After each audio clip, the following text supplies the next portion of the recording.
membongkar trio kakap di pusaran Jiwasraya. Dari Erik, Rosan hingga Sandiaga. Ditulis oleh Niha Alif.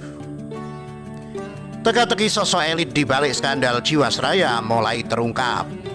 Meski persidangan yang tengah bergulir hanya untuk mendakwa 6 nama, nyatanya aliran dana ke sejumlah petinggi mulai nampak. Mulai dari Menteri BUMN, mantan Cawapres 2019 hingga Ketua Kadin yang akrab dengan petinggi Golkar. Inikah yang menjadikan kasus ini tak kunjung terang benderang meski Jokowi langsung yang memerintahkan aparat penegak hukum untuk membongkar? Bagaimana aliran dan dana Jiwasraya bisa sampai ke mereka semua?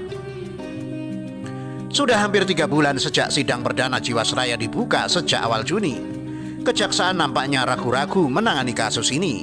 Nama petinggi parpol seperti Bakri aja sudah membuat mereka berkeringat dingin.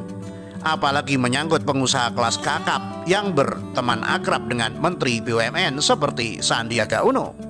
Kita tahu kalau dalam perjalanannya Jiwasraya sering disangkutkan dengan nama Menteri BUMN.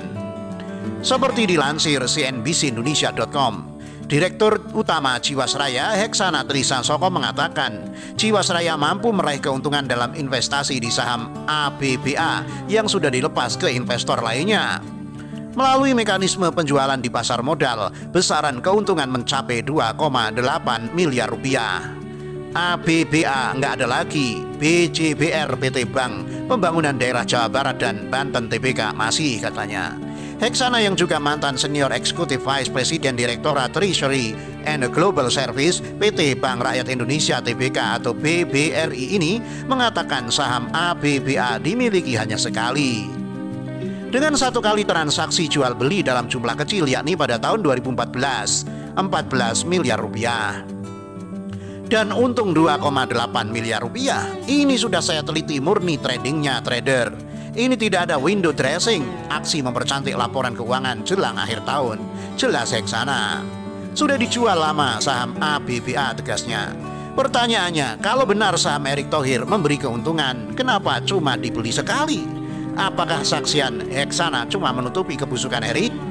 Ini makanya Erick sempat berjanji melindungi Heksana dalam persaksiannya di kasus Jiwasraya sebagai balas budi.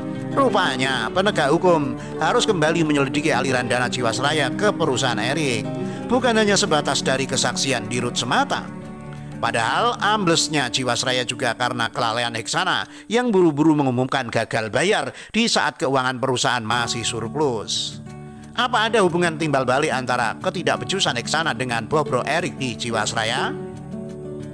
Selain nama Erick Thohir, nama Rosan Perkasa, Roslani, dan Sandiaga Uno diduga kuat ikut dalam permainan untuk membobol Jiwasraya.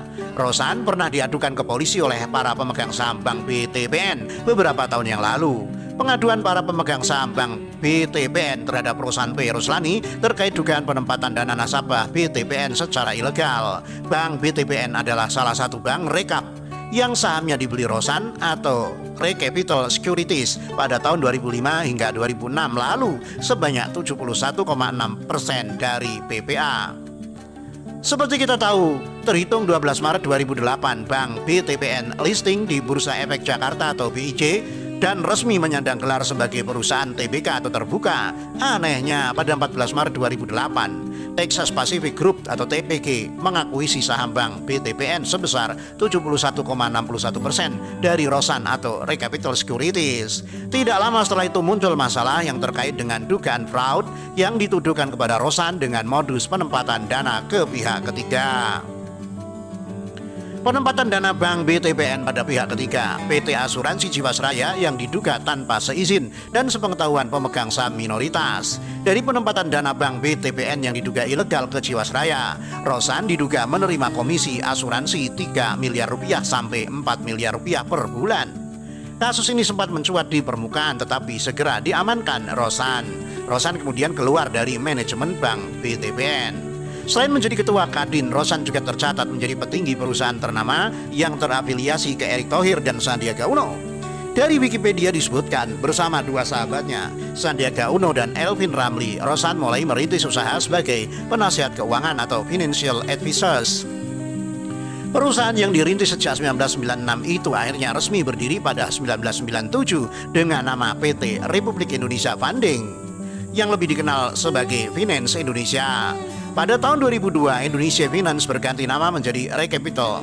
Recapital merupakan pemegang saham PT Mahaka Media.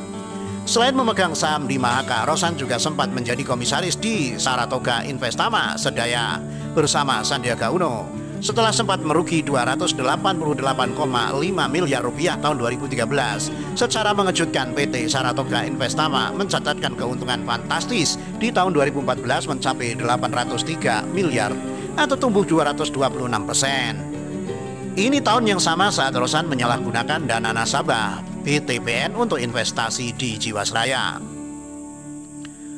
Pantas saja teman baik saya, Rudi Siswanto, yang mengikuti persidangan Jiwasraya juga ikut mendapatkan bocoran bahwa Sandiaga Uno dan Rosan Roslani ikut menjadi calo saham di Jiwasraya dengan bunga 14 hingga 16% setahun. Padahal pasaran bunga repo waktu itu di kisaran 30%. Jadi sisanya dibagi antara mereka berdua dan direksi saat itu.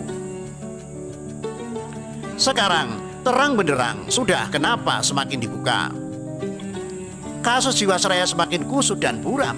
Rupanya terlalu banyak nama besar dan mafia kakap yang bermain di sana. Jiwasraya mungkin hanya satu dari sekian BUMN yang dijarah secara berjamaah. Tak hanya nama Bakri, Datuk Sri Tahrir maupun trio elit. Kabarnya aliran dananya juga mengalir hingga Wamen Budi Sadikin dan Muldoko. Semoga Jiwasraya menjadi kasus terakhir dalam sejarah penjarahan besar-besaran di Indonesia. Jokowi harus bertindak sendiri dalam kasus ini. Jangan sampai kerugian Jiwasraya yang mencapai 2 kali lipat Senturi menjadi tanggungan negara, apalagi membuat rugi nasabah. Begitulah kura-kura, ditulis oleh Nia Alif, dilansir dari siwet.com.